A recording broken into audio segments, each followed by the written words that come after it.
Hola, Mexicana de Acreditación MAC les da la bienvenida al webinar sobre la Ley de Infraestructura de la Calidad, aspectos relevantes para organismos evaluadores de la conformidad, esperando que sea de su agrado. Placer para el equipo de MAC contar con su presencia e interés el día de hoy.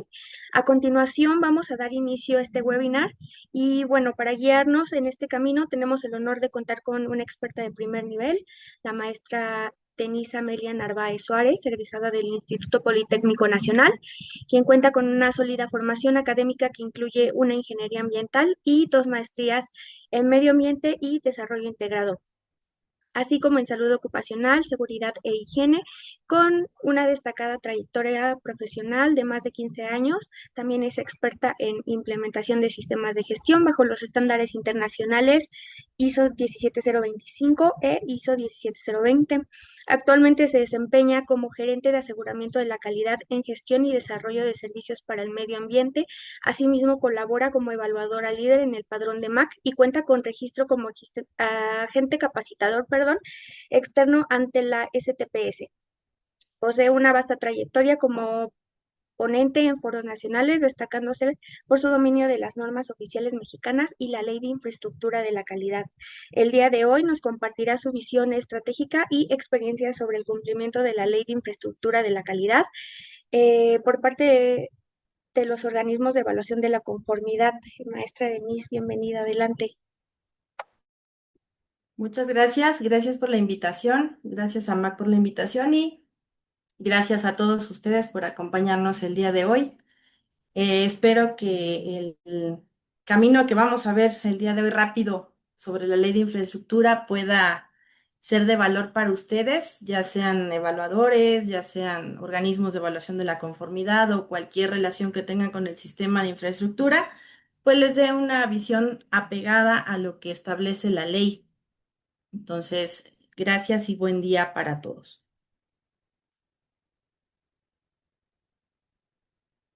Buenos días.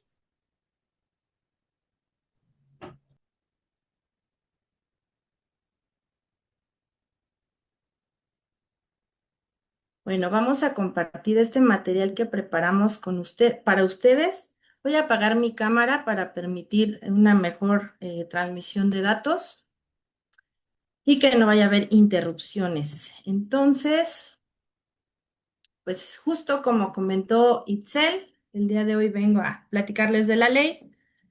La verdad es que una hora nos permite dar una revisión muy rápida. El objetivo de este webinar es analizar y difundir las disposiciones fundamentales de la Ley de Infraestructura que nos impactan directamente como organismos de evaluación de la conformidad y que nos permita comprender las responsabilidades que tenemos, los procesos de acreditación y los mecanismos de cumplimiento que nos permitan asegurar una correcta alineación al marco regulatorio vigente. Entonces, como primer tema, vamos a hablar del contexto y el propósito de la Ley de Infraestructura de la Calidad. Y aquí me gustaría que pusieran atención a la imagen que está del lado izquierdo, porque tenemos 4 pilares fundamentales. El primero es la metrología, el segundo es la normalización, tenemos la acreditación y la evaluación de la conformidad. Todos estos en conjunto nos van a permitir mejorar los procesos y ser más competitivos como país. Me disculpo también si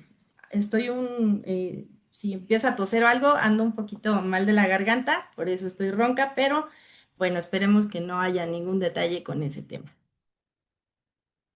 La Ley de Infraestructura de la Calidad se publicó en el Diario Oficial de la Federación el 1 de julio de 2020 y establecía que iba a entrar en vigor en 60 días, por lo que entró en vigor el 31 de agosto de 2020. Esta ley nos habla sobre el Sistema Nacional de la Infraestructura de la Calidad. ¿Pero qué significa? Bueno, primero vamos a ver el objeto de la ley para posteriormente poder comprender qué es este sistema. En el artículo primero nos habla sobre el objeto de esta ley. Nos dice que es de observancia obligatoria y de interés público. Lo que busca esta ley es fijar y desarrollar las bases de la política industrial en el ámbito del Sistema Nacional de Infraestructura de la Calidad. Vamos a ver ahorita cuáles son esas bases. y la finalidad es promover el desarrollo económico del país, que los bienes y servicios pues sean de calidad, tanto en el proceso de producción como en otras etapas, y también proteger los objetivos legítimos de interés público. Esta parte de los objetivos legítimos de interés público es la que nos va a dar la pauta de qué aspectos son los que, o qué alcances o materias son las que nos pueden estar involucradas con este sistema. ¿No se escucha? Me dicen en el chat que no se escucha. ¿Me pueden confirmar, por favor? Nosotros sí lo escuchamos perfectamente. Ah, de acuerdo. Muchas gracias. Bueno, tenemos los objetivos legítimos de interés público. Me voy a brincar del artículo primero al artículo 10 para que conozcamos estos objetivos y ustedes hagan un ejercicio para identificar en cuál de estos objetivos se encuentra la materia, el área, la rama en donde su organismo de evaluación de la conformidad está acreditado, por ejemplo. Uno de los objetivos, alguien está rayando la pantalla y creo que no soy yo. Si me ayudan a checar este tema, por favor. Tenemos un objetivo que es la protección y promoción a la salud. Entonces, en servicios de salud, obviamente, pues se van a desarrollar normas y métodos para evaluar el cumplimiento de esas normas para la protección de este objetivo. Otro es, por ejemplo, la protección a la integridad física, a la salud y a la vida de los trabajadores en los centros de trabajo. Por esta razón es que, por ejemplo, tenemos algunos esquemas, algunas materias que están vinculadas directamente con esta área. En laboratorios podríamos tener lo que es ambiente laboral, que son las normas de Secretaría del Trabajo, y en unidades de inspección podemos tener el área de seguridad, higiene y medio ambiente de trabajo. Ahí es relevante identificar la diferencia entre lo que hace un laboratorio y qué hace una unidad de inspección, a pesar de que son normas de Secretaría de Trabajo. Y bueno, el objetivo de esos dos tipos de organismos es proteger la integridad física, a la salud y a la vida de los trabajadores de los centros de trabajo. Otro objetivo en el que seguramente debe haber normas y esquemas de infraestructura es la protección a la producción orgánica de organismos genéticamente modificados. También la sanidad e inocuidad agroalimentaria, acuícola, pesquera, animal y vegetal. Otro objetivo de interés público es la seguridad alimentaria, educación y cultura, servicios turísticos, seguridad nacional, protección al medio ambiente y cambio climático, todo lo que tenga que ver con, por ejemplo, auditorías ambientales, mediciones de emisiones a la atmósfera, etcétera, pues entran dentro de la infraestructura porque es parte de un objetivo de interés público. Tenemos, por ejemplo, también como objetivo el uso y aprovechamiento de los recursos naturales, el sano desarrollo rural y urbano, obras y servicios públicos, seguridad vial, protección del derecho a la información y cualquier otra necesidad pública. Entonces, entiendo que muchos de ustedes nos visitan de organismos de diferentes esquemas o diferentes materias. Y bueno, con esto es eh, la manera en la que podemos ver por qué es que estamos o debemos estar interesados en esta infraestructura de la calidad. Otro aspecto relevante es que este sistema se rige bajo principios generales. Ahorita los vamos a ver. Los principios generales los podemos encontrar en el artículo 5. La verdad es que me brinqué como que de artículo 5 al 10, me regreso al 1 para que se entienda el contexto, aunque directamente la ley esté como que no tan continuo. Entonces espero que con esto sea de utilidad. En el artículo 5 vemos los principios generales de todo lo que tiene que ver con la infraestructura de la calidad. Y esto corresponde, por ejemplo, a la planeación. En esta ley nos están contemplando alinear políticas públicas y sistemas de planeación ya de manera más formal. Ya tenemos mecanismos, por ejemplo, para la elaboración de normas, estándares, con fechas límite, con fechas máximas, etcétera, para poder pues mejorar y tener tiempos más cortos en revisión de algunos aspectos de la infraestructura. Otro aspecto importante es la transparencia. Esta ley también busca que los procesos de normalización, de evaluación de conformidad, incluso de costos, sean abiertos y accesibles a todos los sectores. La integridad, aquí también ya nos habla de la integridad en la ejecución de las actividades, por ejemplo, tanto como organismos de evaluación de la conformidad, como sujetos facultados para estandarizar, como entidades de acreditación, etcétera. Y lo que nos pide esta ley, perdón, lo vamos a ver en algún artículo más adelante, es que se evite el conflicto de intereses en autoridades y organismos. También se busca como un principio la incertidumbre, es decir, que toda la actuación de todos los sujetos que intervienen en este sistema se apeguen a las disposiciones legales. También se busca optimizar los recursos y simplificar procesos de gestión bajo un enfoque de eficiencia. También que los procesos sean más ágiles, que sean procesos prontos y expeditos para favorecer el avance tecnológico, el avance normativo y todo lo que tiene que ver con el sistema. También se busca la máxima publicidad. De hecho, vamos a ver más adelante que se concibe desde esta ley una plataforma tecnológica en la cual vamos a poder tener acceso independientemente del sector al que pertenezcamos o en donde nos desarrollemos, vamos a poder tener acceso a la información que es relevante para la infraestructura de la calidad. Ahorita vamos a lo mejor a hacer algunos ejercicios para que confirmen cómo ya esta plataforma se está desarrollando y de algún modo pues sí está logrando el objetivo de cumplir con estos principios generales.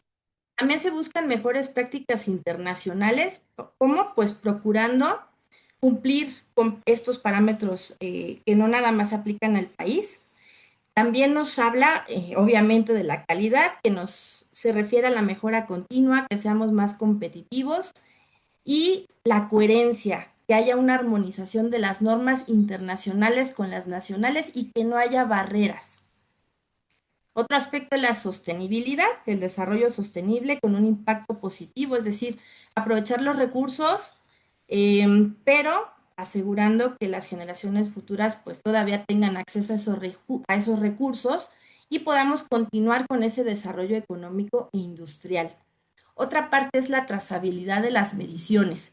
Este principio nos va a permitir asegurar la confiabilidad y uniformidad de las mediciones que se hagan en el país mediante patrones nacionales y que estos puedan ser equiparables con mediciones que se hagan en otros países.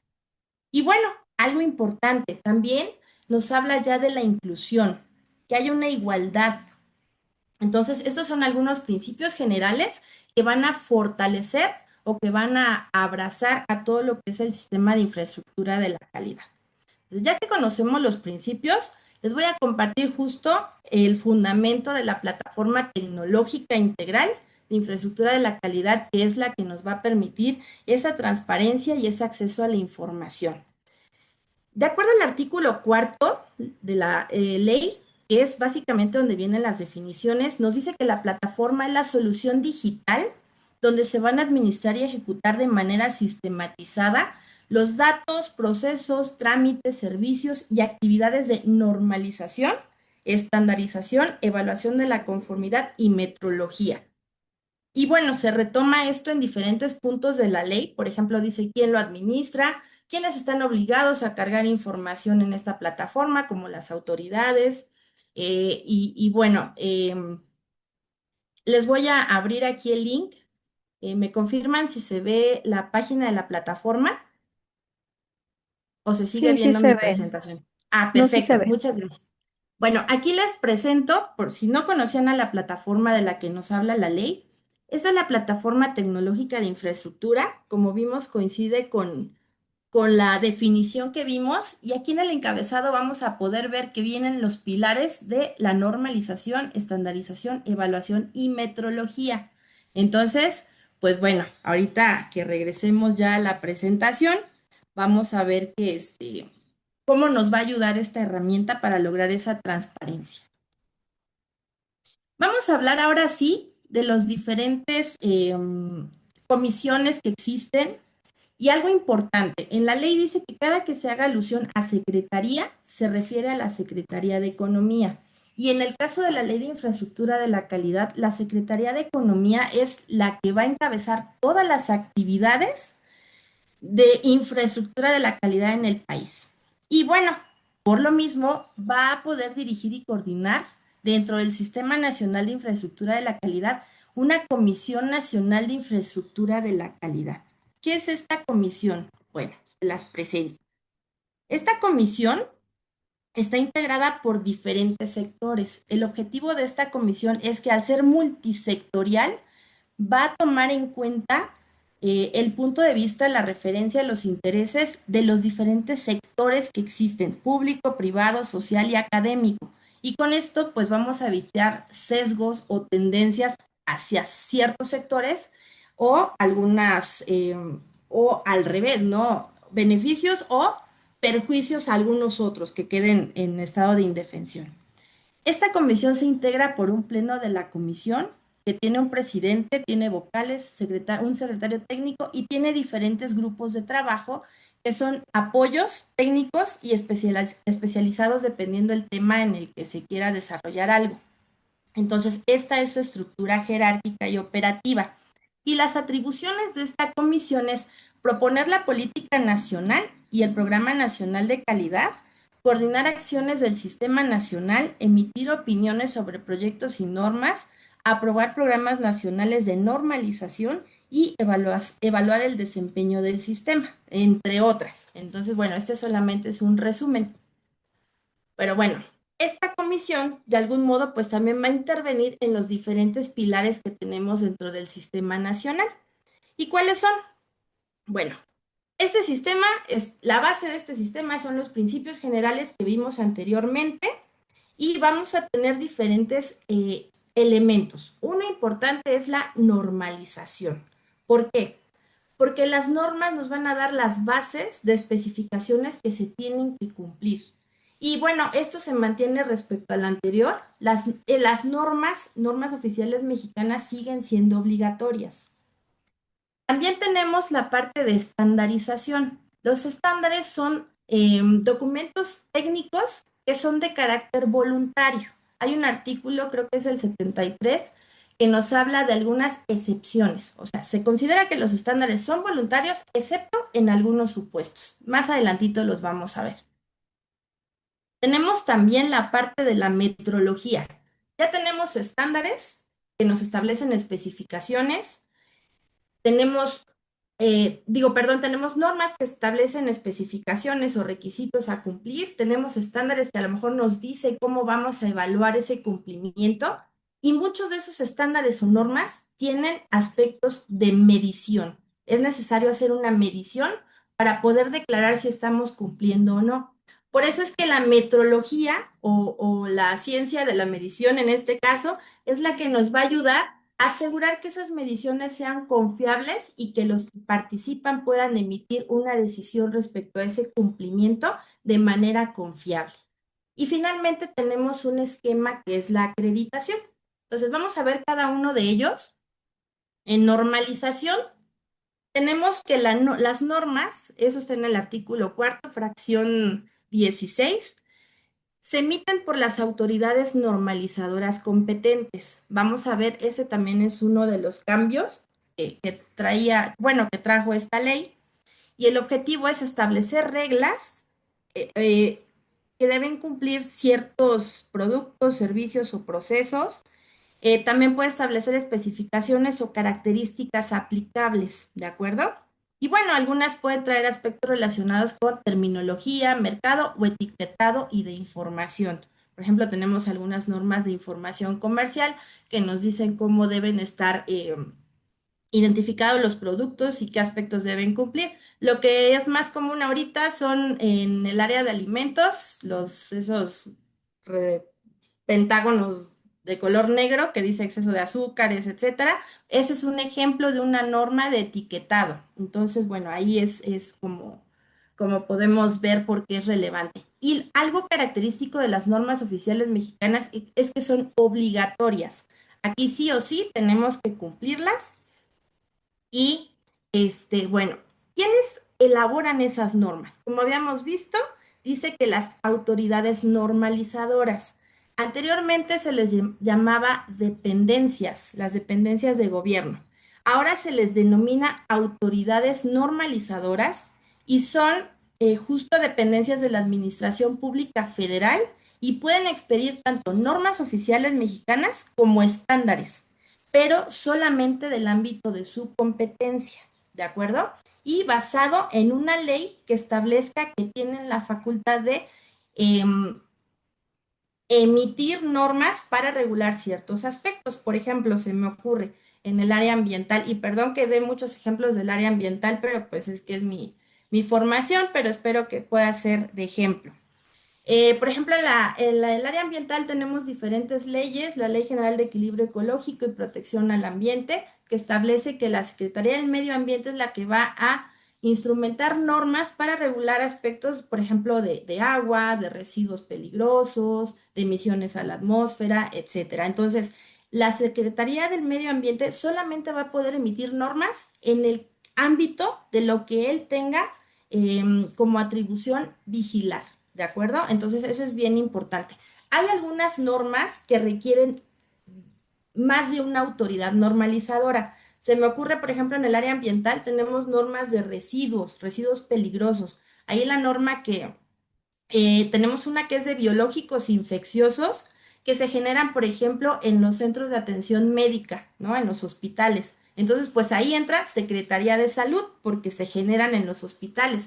Pero como ya es un residuo, ya es un material que no es susceptible de utilizarse en ese centro de médico, pues se le tiene que dar una disposición final. Y en esa parte es justo cuando entra la Semarnat. Entonces, por eso es que quiero aclarar que hay normas en donde intervienen más de una autoridad normalizadora. Y bueno, las autoridades normalizadoras pueden constituir comités consultivos nacionales, ¿de acuerdo?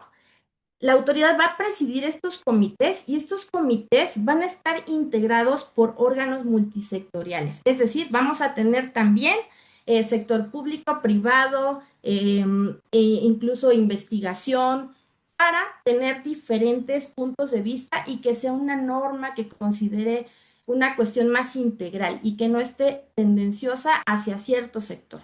Y bueno, también parte del objetivo es promover e impulsar el conocimiento y cumplimiento de estas normas y difundir que existen. Entonces, aquí les puse un pequeño link para que veamos cómo la plataforma ya nos está dando información sobre esta infraestructura. Aquí tenemos algunos ejemplos de autoridades normalizadoras y los comités consultivos que han constituido estas autoridades. Por ejemplo, vamos a suponer, tenemos aquí la Secretaría del Medio Ambiente, Semarnat, y tiene su Comité Consultivo Nacional de Normalización en Medio Ambiente, Comarnat. Tenemos, por ejemplo, la Secretaría de Energía. Aquí vemos que esta secretaría tiene 3 comités diferentes. ¿Por qué? Porque uno es para el sector eléctrico, otro es para el sector hidrocarburos, otro es para transición energética. Entonces, bueno, pues dependiendo de las necesidades de la autoridad, puede constituir más de un comité consultivo. Entonces, bueno, aquí en la plataforma pueden consultar esos comités consultivos. Y bueno, continuando con esto, vamos a regresar a nuestro diagrama inicial. Ya vimos la parte de normalización.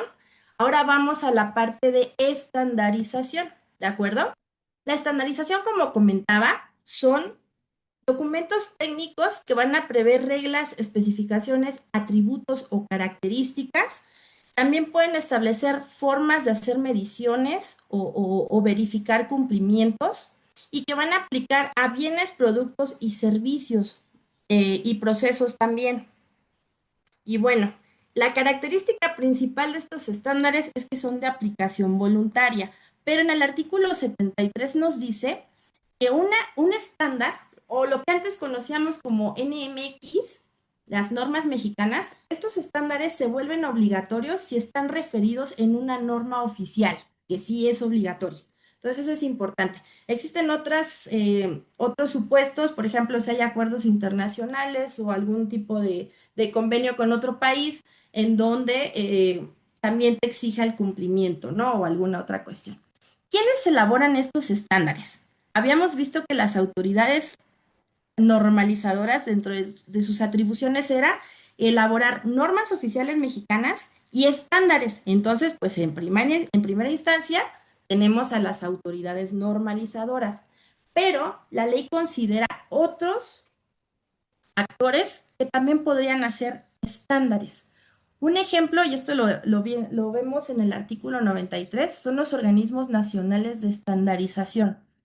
Estos organismos son entidades privadas o sociales que están autorizadas para poder elaborar, expedir y difundir estándares en sectores específicos, no donde se les ocurra, solo en sectores donde tengan la autorización por parte de la Secretaría.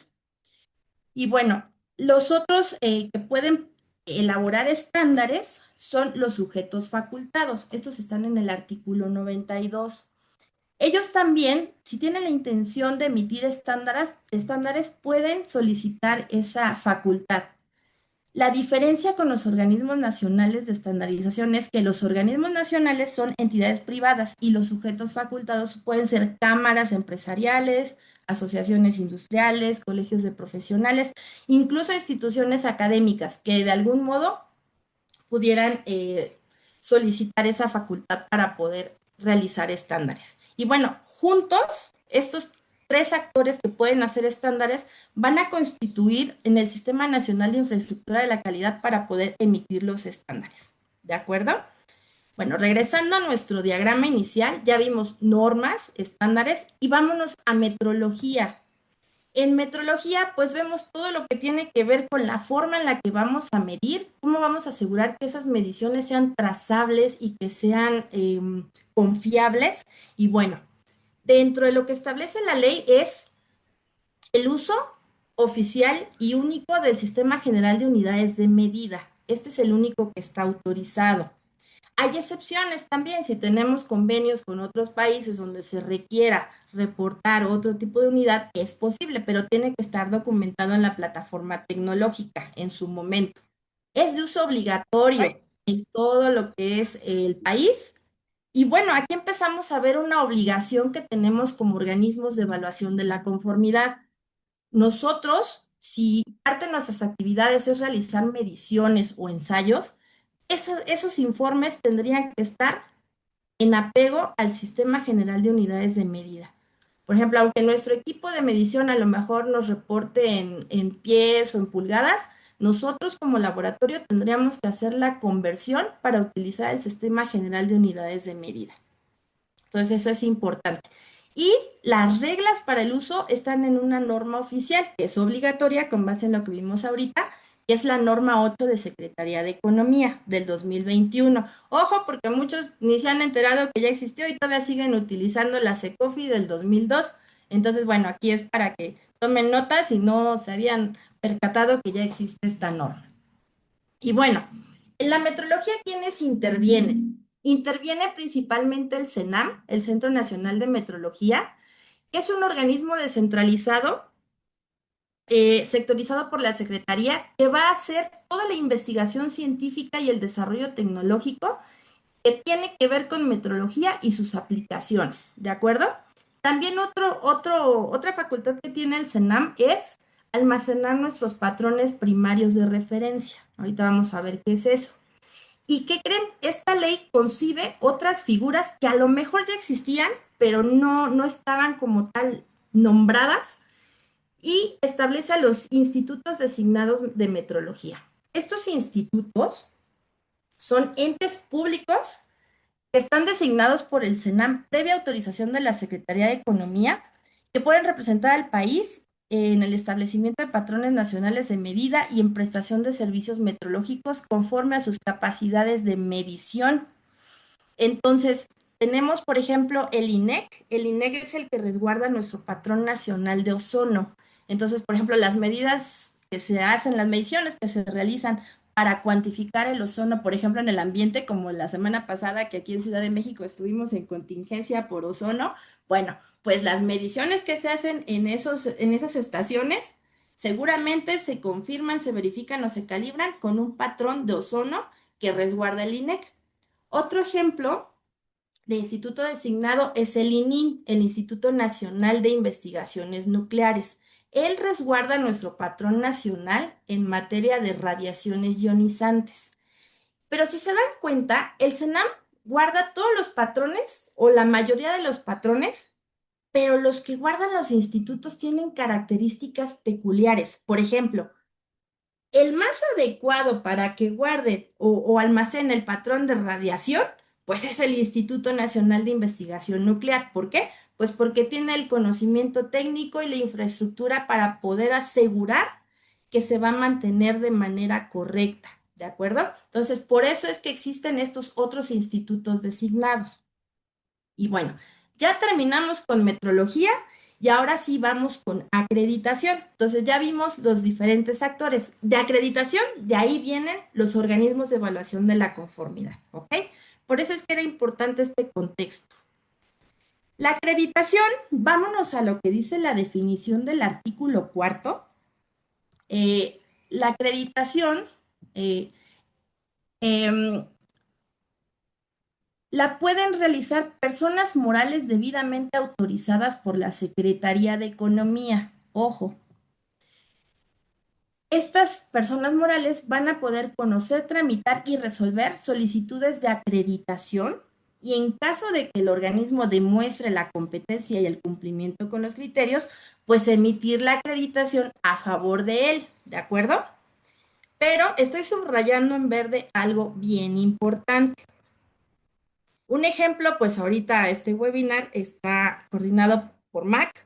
MAC es una entidad de acreditación autorizada por Secretaría de Economía. Y bueno, esto se complementa con el artículo 49 que dice, para operar como entidad de acreditación en México, porque la ley es nacional, se requiere la autorización de la Secretaría de Economía, previa opinión favorable de la comisión. Ya vimos hace ratito quién era la comisión. Y debe cumplir con algunos aspectos de acuerdo a lo previsto en el reglamento. El reglamento todavía no se emite, pero hay un transitorio que dice que en tanto no se emita el reglamento de la Ley de Infraestructura, permanece el reglamento de la Ley Federal sobre Metrología siempre y cuando no se contraponga. Entonces, con esto podemos ver justo en la plataforma tecnológica las entidades de acreditación que están autorizadas por Secretaría de Economía. Por ejemplo, aquí tenemos a MAC, que tiene una autorización del 6 de mayo de 2020, que inicialmente era para organismos de certificación y posteriormente recibió una autorización para otros esquemas, como es unidades de inspección, laboratorios de ensayo y calibración, etcétera. Entonces aquí podemos constatar que pues la entidad que coordinó el webinar está autorizada por Secretaría de Economía y también podemos ver aquí que están las tarifas. ¿Ok? Entonces, ahorita vamos a ver por qué surge lo de las tarifas. Y bueno, regresando a la presentación, vamos ahora sí, ya vimos quiénes son las entidades de acreditación. Y bueno, y a mí como organismo de evaluación de la conformidad, ¿de qué me sirve saber qué es una entidad de acreditación? Bueno, pues habíamos visto que la Secretaría de Economía va a autorizar a las entidades de acreditación. Las entidades de acreditación deben de cumplir, entre otras cosas, con la ISO 17011. Así como a nosotros el laboratorio nos aplica 17025, a las unidades de inspección 17020, organismos de certificación, dependiendo de lo que certifiquen, 17021, 24, etcétera, pues las entidades deben cumplir con la ISO 17011.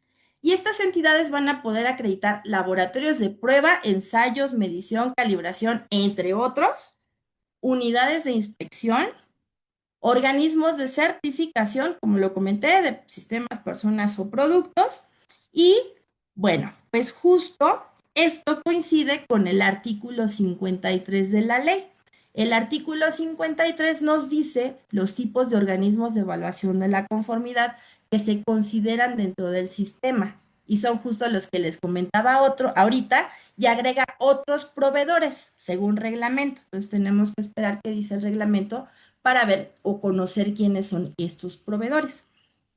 Y bueno, el artículo 53 también nos establece requisitos para operar como organismos de evaluación de la conformidad y nos dice que para poder operar como organismo de evaluación de la conformidad debemos contar con una acreditación emitida ante una entidad de acreditación. Y si nos vamos al término de entidad, pues veíamos que esta tenía que estar autorizada por Secretaría de Economía, ¿ok? Y bueno, parte de los requisitos que te piden para que seas un organismo de evaluación de la conformidad acreditado es que tengas estatutos sociales con un objeto social relacionado con la evaluación de la conformidad y bueno, que demuestres el personal, las instalaciones y en general los recursos que tienes para demostrar la competencia técnica para la evaluación de esas normas. ¿De acuerdo? Algo importante. Este mismo artículo nos dice que los organismos de evaluación de la conformidad pueden tener más de una figura.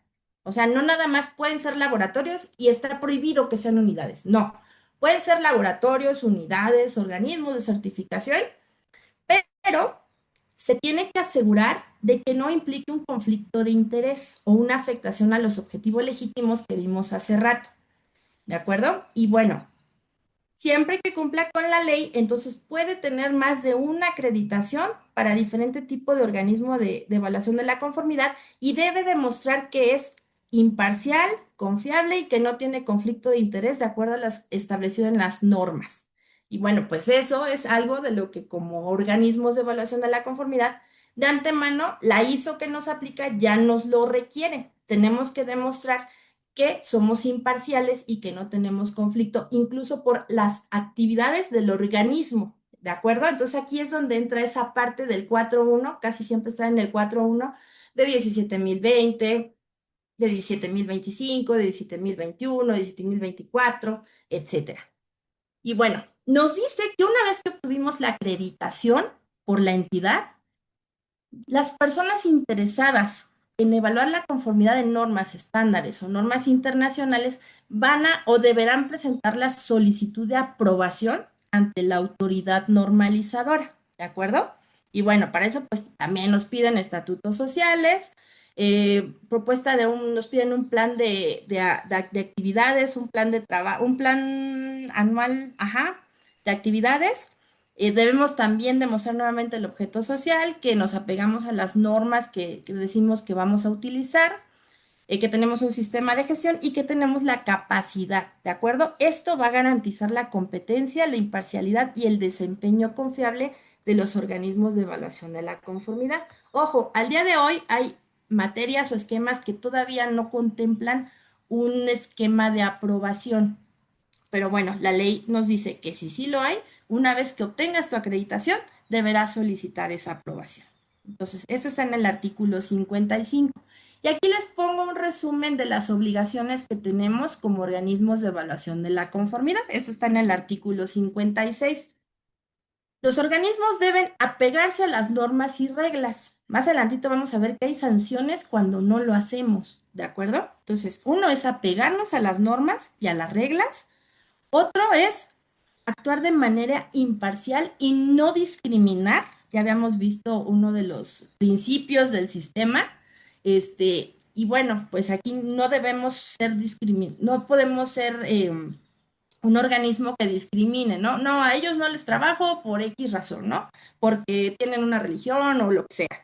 Entonces debemos de dar nuestros servicios de manera imparcial. Debemos evitar conflictos de interés, prevenir situaciones que afecten la actuación o la objetividad de los que intervienen en la evaluación de la conformidad, dependiendo del esquema. Ustedes tienen que atender cualquier afectación que hayan generado como organismo de evaluación de la conformidad a sus clientes o a partes interesadas. Y también debemos asegurar confidencialidad y responsabilidad, es decir, garantizar el secreto de la información a la que tenemos acceso por la acción de evaluar la conformidad o la que generamos como resultado de ser un laboratorio o una unidad. Y también algo importante es permitir la supervisión por parte de la autoridad normalizadora o de las entidades de acreditación. Entonces, pues bueno, aquí ya nos habla de que si algo de esto no cumplimos, ya es un incumplimiento que nos puede generar una sanción, ¿ok? Bueno, hablando sobre la imparcialidad y la gestión de los conflictos de interés, este artículo es bien importante que lo consideren dentro de sus sistemas de gestión. ¿Por qué? Porque nos dice la ley que los empleados y directivos de los organismos de evaluación de la conformidad están impedidos para conocer solicitudes de evaluación de conformidad que sean promovidas por personas con las cuales tengan nexos familiares por afinidad o consanguinidad, hasta el cuarto grado en línea recta o colateral. Aparte de eso, también que tengan algún interés económico o algún conflicto de interés de otra índole. Es decir, si en algún momento yo ya fui a hacer la inspección a una empresa y ya me llevo muy bien con el responsable del proceso, ya hay cierta familiaridad, pues ya podría caer, por ejemplo, en conflicto de otra índole, ¿no? Ya hay una familiaridad, ya hay un afecto. Entonces, bueno, la ley no te dice que como organismo de evaluación de la conformidad no hagas servicios a personas con las cuales tengas conflictos, sino que gestiones ese riesgo. Y no voy a entrar más en materia porque en el webinar anterior se habló más a fondo de esta parte. Entonces, bueno, este es importante que lo tomen en cuenta en su sistema de gestión. Y otra cosa, anteriormente nosotros como organismos de evaluación de la conformidad no estábamos obligados a reportar nuestras tarifas a nadie.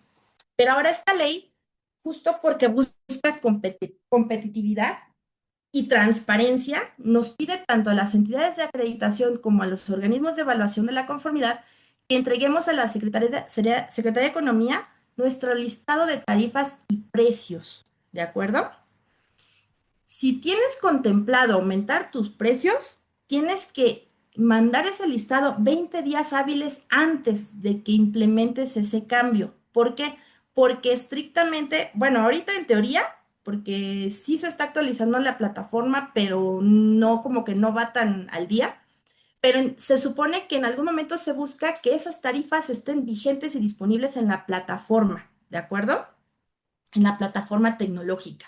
Entonces, justo hace rato que entramos a la plataforma para ver la autorización de Mac, vimos que hasta abajo venían sus tarifas, pues ya vimos por qué es que están ahí sus tarifas, porque está dando cumplimiento con el artículo 55. No, creo que este no era el 55, perdón, creo que es el 45. Aquí una disculpa, es un error en la lámina. Y bueno, otra obligación que tenemos como organismos de evaluación de la conformidad es asegurar la trazabilidad metrológica a patrones nacionales, ¿ok? Nosotros si realizamos mediciones o ensayos o calibraciones, tenemos que asegurar que esas mediciones están comparadas con nuestro patrón nacional primario que resguarda el CENAM, o en dado caso algún instituto designado que veíamos, pero si no hay un patrón nacional, entonces el artículo 101 nos dice que si no existe un patrón, tenemos la posibilidad de usar un patrón internacional o extranjero, pero debemos solicitar la autorización al CENAM o a los institutos designados, ¿ok? Y esa autorización se va a publicar en la plataforma. Les voy a poner un ejemplo. Vamos a entrar otra vez a la plataforma y aquí en metrología podemos irnos a trazabilidad de las medidas a patrones internacionales o extranjeros. Aquí vamos a ver justo lo que acabamos de ver. Ya vimos el fundamento legal de por qué existe este apartado en la plataforma y vamos a poder ver la lista de autorizaciones que al día de hoy se han emitido. Ajá. Entonces aquí si le damos clic, vamos a poder ver todas las autorizaciones. Por ejemplo, en el país no tenemos un patrón nacional para anemometría, para anemómetros. Entonces, es muy común que se tenga que pedir la autorización para uso de patrones internacionales. Y aquí podemos ver, por ejemplo, hacia dónde está esa trazabilidad. Ah, no, creo que es cuando entramos aquí en los detalles de la autorización. Por ejemplo, mm, mm, mm. No, no, no, entonces no, no está aquí. Una disculpa. Yo estaba casi segura que sí estaba. Ah, ah, pero bueno, el punto es que aquí se va a publicar todas esas autorizaciones que se han otorgado para el uso de patrones internacionales, ¿de acuerdo? Entonces, regresando a la presentación, por la cuestión del tiempo, bueno, otro aspecto que debemos asegurarnos de cumplir como organismos de evaluación de la conformidad es que si algún particular se considera afectado por algún acto o alguna actividad como laboratorio, comunidad o como organismo, Tenemos que resolver esa reclamación y notificarle al afectado nuestra respuesta en un plazo no mayor a 10 días, con copia a la autoridad normalizadora competente. Ojo, siempre que la ley diga días, en el artículo 9, si no mal recuerdo, dice que cuando la ley diga que son días, se van a considerar días hábiles, salvo que expresamente se diga lo contrario. Entonces siempre nos va a decir días y a veces es pregunta de examen o de evaluación y no sabemos contestar, pero la respuesta está en el artículo 9. Ahí nos dice que siempre que diga días son hábiles, ¿ok? Entonces, dentro de nuestros procedimientos a lo mejor o nuestra evidencia tenemos que demostrar que si hubo alguna queja o algún recurso de reclamación por alguna parte interesada, nosotros le dimos atención, bueno, le dimos seguimiento y resolvimos en un plazo no mayor a 10 días hábiles, ¿ok? Existe la posibilidad de que no esté de acuerdo el promovente. Bueno, pues aquí existe otro artículo, que es el 164, que dice que puede interponer un recurso de queja ya directamente a Secretaría de Economía. ¿Por qué? Porque como veíamos, Secretaría de Economía es la que va a encabezar todas las actividades de infraestructura de la calidad. Y bueno, también nos dice que si la persona afectada por la resolución, sigue sin estar de acuerdo, pues también puede interponer ya un recurso de revisión en términos de la Ley Federal del Procedimiento Administrativo. Entonces, eso es en el artículo 165. Entonces, estos detalles sí son importantes que los tengan en el radar para que los tengan dentro de su sistema de gestión. Y bueno, vámonos a la parte de la vigilancia, riesgos y sanciones, ¿de acuerdo? Las entidades de acreditación como tal no pueden sancionar. Entonces, vamos a ver aquí el parteaguas para poder identificar quién sí nos puede sancionar y quién no, y qué puede hacer cada una de estas instituciones. Ok, aquí estoy.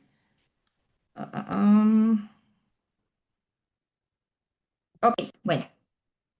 Tenemos la definición de inspección. La inspección es la constatación ocular o comprobación mediante muestreo, medición, pruebas de laboratorio o examen de documentos que se realizan por las unidades de inspección, es decir, aquellos organismos que están acreditados por una entidad como unidades de inspección. Antes la inspección la asociábamos a la actividad que hacía la autoridad o la dependencia, pero con la ley de infraestructura se invierte. Ahora la inspección es la que realizan las unidades de inspección a petición de la parte interesada, ¿ok? El otro término relevante es la verificación. Ahora sí, la verificación, que era lo que antes hacían las unidades de verificación, ahora la ley nos dice que la verificación es la que van a hacer las autoridades competentes para constatar el cumplimiento de las normas o estándares que haya emitido, ¿de acuerdo? Entonces, aquí este es un cambio relevante. La inspección la hacen las unidades acreditadas por por una entidad de acreditación y la verificación la van a hacer las autoridades o las dependencias, ¿no? Que se les conoce como dependencias. Y hay otro término que es vigilancia. La vigilancia, la diferencia entre verificación y vigilancia es que la vigilancia la van a hacer las entidades de acreditación, perdón, la Secretaría de Economía o las autoridades competentes y pueden hacer esa evaluación a un organismo de evaluación de la conformidad o a una entidad. Entonces, la autoridad podría hacer dos cosas, verificar, es decir, verificar el cumplimiento de la norma con el sujeto obligado final o vigilar a los que se encargan de ayudarle para confirmar que se cumplen las normas que están bajo su alcance. Espero que sea claro, porque esto luego suele ser un poco confuso, pero con este diagrama espero que sea de utilidad. Habíamos visto el diagrama hace rato, la Secretaría de Economía autoriza a las entidades acreditan a los diferentes tipos de organismos y bueno, las autoridades, también vimos en el artículo 55, pueden aprobar a los organismos que van a evaluar el cumplimiento de las normas bajo su alcance. Pero esas autoridades también pueden verificar, de acuerdo a lo que vimos ahorita, podrían verificar con el sujeto obligado, que lo representé como una fábrica, que se cumplen las normas que emitió. Entonces, ese proceso se llama verificación. O sea, la autoridad va a ir con el sujeto obligado a verificar que está cumpliendo con las normas. Pero si la autoridad va a verificar que los laboratorios y las entidades estén haciendo las cosas de acuerdo a los lineamientos, entonces se le llama vigilancia. ¿De acuerdo? Espero que con eso ya quede más claro. Y bueno, algo relevante. Certificación y acreditación no es lo mismo. La certificación es la que realizan los organismos de certificación a un sistema, a personas o a producto, y la acreditación es la que realizan las entidades a los organismos de evaluación de la conformidad. ¿De acuerdo? Entonces, con base en esto, ya vimos que los que podrán imponer sanciones son las autoridades normalizadoras. Las entidades solamente pueden suspender o cancelar la acreditación que te dieron. Las autoridades pueden suspender o cancelar la aprobación, pero también te pueden sancionar. Entonces, eso es bien importante, porque también como organismos de evaluación de la conformidad somos corresponsables con el sujeto obligado en algunos casos. Entonces, aquí tenemos que las entidades de acreditación o las autoridades normalizadoras podrían suspender una acreditación cuando el organismo de evaluación de la conformidad no proporciona informes oportunos y completos a las entidades o autoridades sobre su funcionamiento y operación. Por ejemplo, hay autoridades que nos piden que cada 6 meses reportemos los servicios que hicimos en ese periodo de tiempo. Si nosotros no lo hacemos, la autoridad podría suspendernos nuestra aprobación hasta que le entreguemos esa información. Por ejemplo, si en un proceso de evaluación de seguimiento de la entidad tuve no conformidades que no son críticas, pero si no entrego acciones correctivas en el plazo que me dieron, también me podría suspender en términos de la fracción 1 hasta que entregue esas acciones correctivas, ¿de acuerdo? Otra causal de suspensión es que no permitas las actividades de supervisión o vigilancia por parte de la autoridad o la entidad. Otra causal es la disminución de la capacidad técnica, que es la fracción 3. Por ejemplo, si tenemos no conformidades en un proceso de evaluación de la entidad que den información suficiente de que ese hallazgo disminuyó mi capacidad o que mis resultados ya no son confiables, entonces me podrían suspender hasta que subsane esa situación. Otra causal son violaciones de la ley. En general, hace rato veíamos obligaciones que tenemos. Entonces, a lo mejor no está explícito la parte de la confidencialidad, ¿no? Que debemos realizar nuestras actividades guardando el secreto industrial, etcétera. Pero como ya lo vimos que es una obligación, con esta fracción esa causal podría ser motivo de suspensión.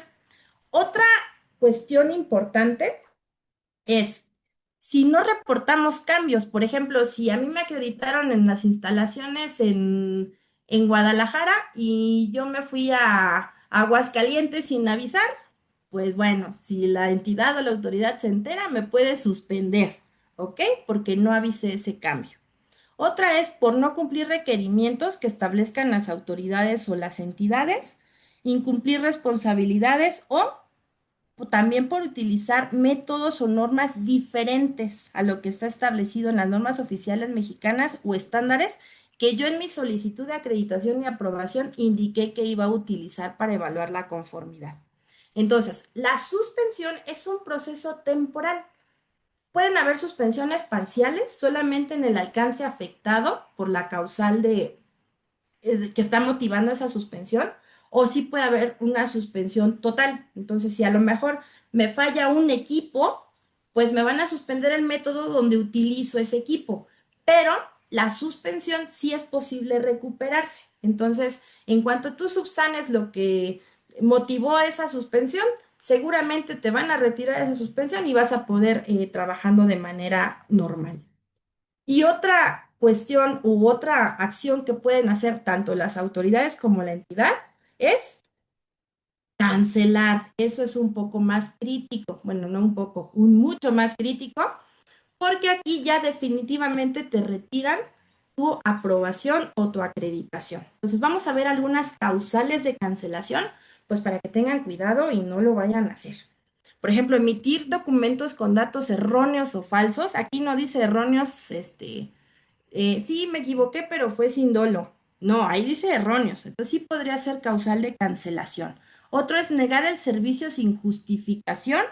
Otro es que tú renuncies expresamente a la acreditación, que tengas incumplimientos graves, que haya reincidencias en causales de suspensión que vimos en la lámina anterior, que alteres documentos oficiales o declares falsamente, o que los resultados que tú reportes no coinciden con la realidad, que tú emitas o entregues sellos en blanco, ya firmados o sellados, y bueno, que en la prestación, donde prestes algún servicio, a lo mejor lo hagas y digas que estás acreditado y no estás acreditado, ¿no? Y también puede ser que tú hagas la emisión de dictámenes, informes o certificados sin haber ido a hacer la verificación o la prueba o la inspección, ¿de acuerdo? Y bueno, adicional a esto, las entidades solo pueden hacer eso, pero las autoridades pueden suspenderte o cancelarte la aprobación y aparte ellos sí te pueden sancionar, ¿de acuerdo? Las autoridades pueden hacer actos de verificación adicionales a los de evaluación de la conformidad y estos actos tienen que estar basados en los procedimientos de evaluación de la conformidad que las mismas normas van a traer. Ojo, las autoridades que hayan expedido las normas son las únicas que pueden hacer estas verificaciones. Y bueno, ellos sí pueden mandarte una amonestación, decirte, oye, ya detecté que haces eso, corrígelo. Y si no, ya te puede multar, te puede clausurar, puede haber arrestos, revocación de autorizaciones, cancelar documentos donde se haya constatado algún cumplimiento o inmovilizar bienes y servicios. Y aquí, bueno, hay algunos ejemplos, nos quedan 2 minutitos. Aquí tenemos algunos ejemplos de multas y subrayé las que podrán estar vinculadas con los organismos de evaluación de la conformidad. Por ejemplo, veíamos hace rato que era una causal de suspensión, el que no proporciones a la autoridad la información que te pida. Esto amerita una multa de 34,000 veces la UMA. Aquí está la conversión. Significa que si yo no tengo la información que me piden, me pueden multar desde 3,519 pesos hasta 469,000. Tenemos otro ejemplo. Por ejemplo, veíamos que si no nos apegamos a las normas, que una obligación es apegarnos a las normas y que era motivo de suspensión si no te apegabas. Pero aparte, te pueden multar con 609,000 UMAS, es decir, de 70,386 pesos hasta 1,056,000 casi. Entonces, bueno, eso es importante. Y otro relevante también es si se entregan o ostentan resultados de evaluación de la conformidad sin haber realizado esa evaluación, aparte de que te cancelan en este caso, también te pueden multar de 6,000 a 30,000 veces el UMA, es decir, de 703,000 pesos hasta 3 millones, más de 3,5 millones. O por ejemplo, alguien que se ostente como persona acreditada, autorizada, etcétera, sin contar con dicha acreditación o aprobación, también puede tener una sanción o una multa hasta de 48,000 a 96,000 veces la UMA, es decir, 5 millones a 11 millones. Entonces, bueno, pues ahí échenle numeritos para que a veces por captar clientes decimos que estamos acreditados y no lo estamos. Siempre hay que ser bien claros si van a contratar a otro laboratorio, pues indiquen claramente que no está dentro de su alcance, pero que van a contratar a otro que sí tiene la competencia. Y bueno, importante, el plazo para efectuar estos pagos es de 15 días hábiles a partir de que se notifique y si hay reincidencia, la multa puede duplicarse, ¿de acuerdo? Pudiendo también acompañarse con un arresto administrativo del infractor. Pues bueno, eso es lo que quería, esto fue lo que preparamos el día de hoy para ustedes, lo que les quería compartir y bueno, creo que fue justo el tiempo que nos asignaron. Espero que no haya sido muy rápido y que sí haya clarificado algunas cuestiones y bueno, les agradezco muchísimo la atención. Y pues vamos a ver si hay alguna duda. Bueno, no sé si tengamos todavía tiempo para dudas. Podemos resolver algunas con muchísimo gusto. Si no, las pueden dejar en el chat y posteriormente las podemos contestar. Entonces, pues díganme. O también es válido que me den sus comentarios respecto a la plática, si fue de utilidad. Los escucho. Buenos días. Buenos días. Hablamos de Ciudad Juárez. Un gusto, una muy buena plática. Mi pregunta es, ¿la presentación se puede compartir? No, inicialmente se decía que como son webinars gratuitos, no está, no se puede compartir la presentación, pero que la entidad nos aclare. Bueno, vamos a estar publicando el video del webinar en general en el perfil de YouTube. Probablemente el día de hoy por la tarde ya esté arriba, entonces, de igual manera, pues les compartimos por redes sociales o en la página el link de acceso para que ustedes puedan verlo nuevamente.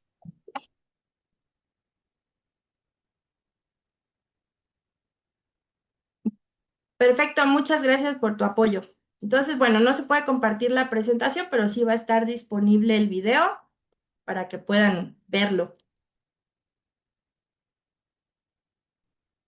Aquí Buenos tenemos días. algunas preguntas. Otra No sé pregunta. si quieren.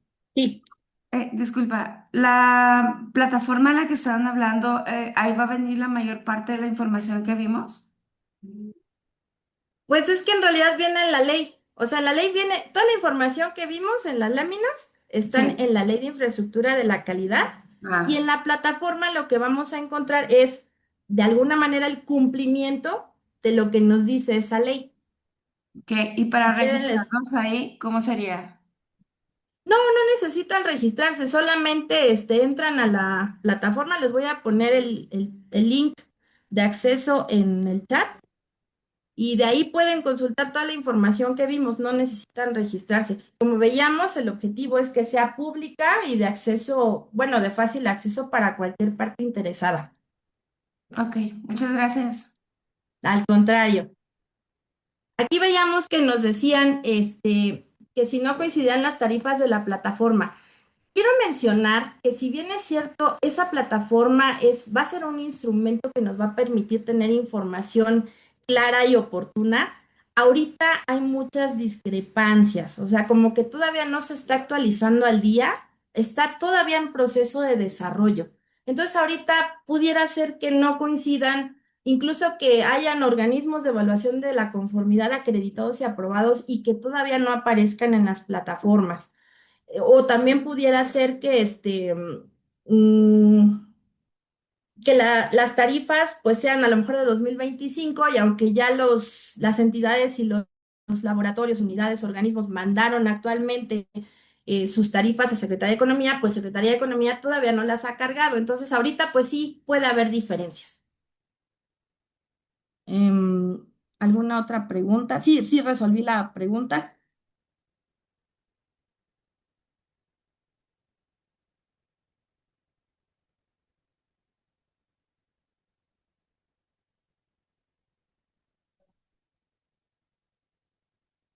Eso fue para Gabriela Márquez que contestó. Gracias. Muchas gracias. Gracias por sus bonitos comentarios. A lo mejor sí me fui muy rápido, pero creo que les quería dar como que lo más que pudiera de herramientas y elementos para que conocieran la ley y la pudieran aplicar y sea de su utilidad y que pues no haya sorpresas, ¿no? Mm, Bueno, aquí nos pregunta Verónica, que está desarrollando un manual, que quiere ver si hay algún costo por la revisión. Realmente como entidad nosotros no podemos revisar los documentos de manera separada. Nosotros, en cuanto ustedes estén listos con su sistema de gestión, pues haríamos la revisión del manual, pero ya como parte del proceso de acreditación. Bueno, o al equipo evaluador que les asignen para ese proceso. ¿Algún tip que pueda darnos para hacer cuestionarios para evitar conflictos de interés? Ok. Bueno, pues aquí es importante que dentro del cuestionario hagan una pregunta basada o enfocada a los conflictos que pudiera tener el organismo de evaluación de la conformidad como organismo de evaluación, es decir, como empresa, como un todo, porque muchas veces nos enfocamos solamente a un cuestionario para ver conflictos del personal, pero no, ya vimos que la ley nos da pie a que podemos tener conflictos por actividades de la misma unidad o el mismo laboratorio. Entonces, es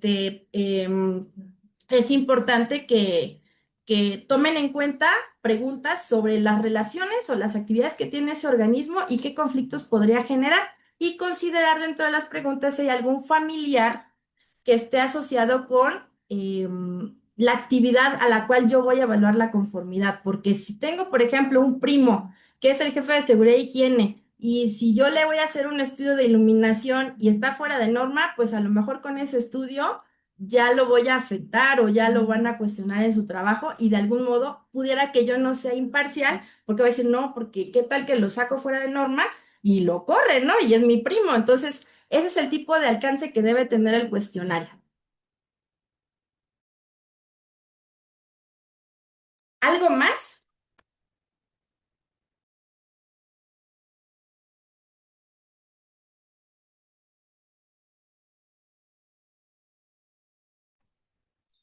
Hay una pregunta más, dice, para tema de material de referencia, si el CENAM no los tiene, puede ser con que sean organismos que estén acreditados bajo ISO 17034. Sí, de hecho, supongo que esos son los otros organismos que contempla el artículo 53. En efecto, existe la posibilidad de la adquisición de materiales de referencia por parte de productores de materiales de referencia que se acreditan bajo la ISO 17034.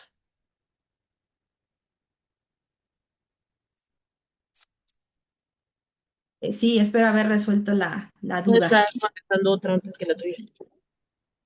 ¿Perdón?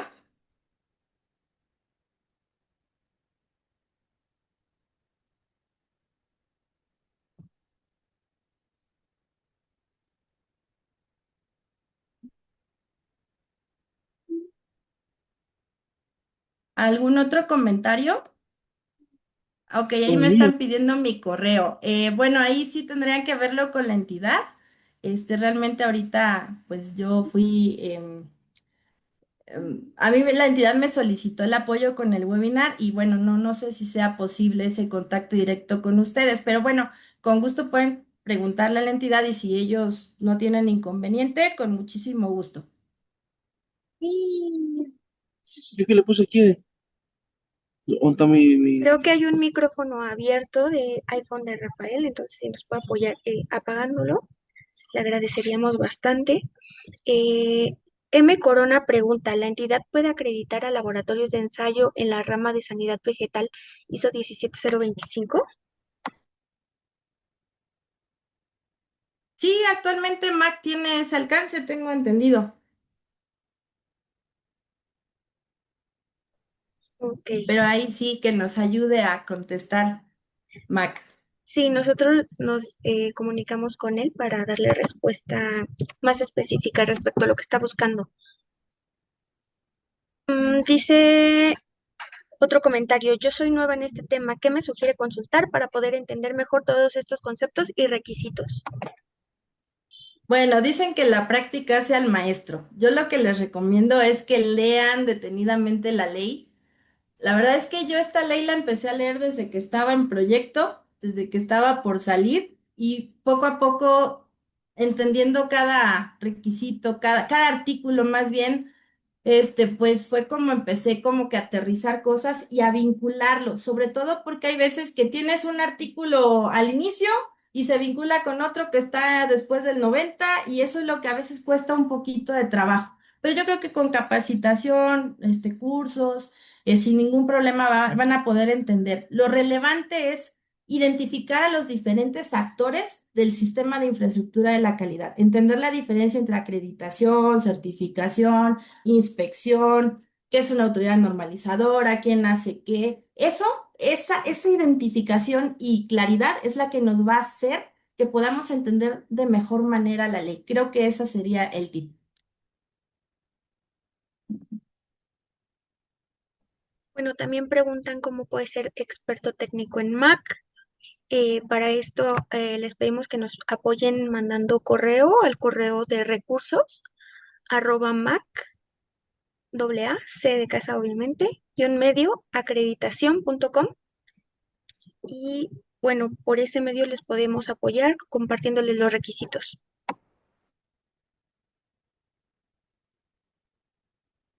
Excelente. ¿Algo más en lo que les pueda apoyar? O si me pueden dar sus comentarios, también me gusta recibir retroalimentación para mejorar en mis pláticas, en mis cursos. También tengo la apertura y les agradezco mucho, es un regalo para mí. Gracias. Muchas gracias. Bueno, pues creo que al parecer son todos los comentarios que tenemos registrados en el chat. Cualquier duda, pues los estamos atendiendo por llamada, por correo, a través de la página en redes sociales también. Entonces, pues espero haya sido de su agrado. Muchas gracias, maestra.